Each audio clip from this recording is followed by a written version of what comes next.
ലോകമെത്ര പുരോഗമിച്ചാലും മാറാത്ത ചില പുണ്യങ്ങളുണ്ട്. മാതാപിതാക്കളുടെ സ്നേഹമെന്നാൽ ഇന്ന് നമ്മുടെ ചുറ്റും കേൾക്കുന്നത് ആ വിശ്വാസത്തിന്റെ കടക്കിൽ കത്തിവെക്കുന്ന വാർത്തകളാണ്. നെയ്യാറ്റിൻകരയിലെ ഒരു വയസ്സുകാരന്റെ കൊലപാതകവും അടുത്തിടെ ഒരു യൂട്യൂബ് ബ്ലോഗർ തന്റെ പുരുഷ സുഹൃത്തുമായി ബന്ധപ്പെടുന്നതിന് തടസ്സമായി നിന്ന കുഞ്ഞിനെ ക്രൂരമായി മർദ്ദിച്ച സംഭവവും നമ്മെ ഒരുപോലെ ഞെട്ടിക്കുന്നു.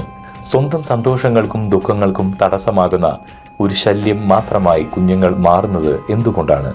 നെയ്യാറ്റിൻകരയിലെ ഷിജിൽ എന്ന പിതാവ് ചെയ്തത് കേവലം ഒരു മർദ്ദനമല്ല, ലൈംഗിക തൃഷ്ണയുടെയും സംശയരോഗത്തിന്റെയും ഇരയായി ആ കുഞ്ഞ് മാറുകയായിരുന്നു. ലൈംഗിക ബന്ധത്തിനിടെ കുഞ്ഞ് കരഞ്ഞപ്പോൾ തന്റെ കൈമുട്ടുകൊണ്ട് ആ കുഞ്ഞിന്റെ നെഞ്ചിലും വയറ്റിലും ആഞ്ഞിടിച്ച ഷിജിൽ ഒരു മനുഷ്യനല്ല, മറിച്ച് ഒരു കൊടും കുറ്റവാളിയാണ്. ഗർഭകാലം മുതൽ തുടങ്ങിയ സംശയം, സെക്സ് ചാറ്റ് ആപ്പുകളുടെയും അമിതമായ ആസക്തി, കുഞ്ഞിന്റെ കൈകാലുകൾ തിരിച്ച് വേദനിപ്പിക്കുമ്പോഴുള്ള വൈകൃതമായ സന്തോഷം,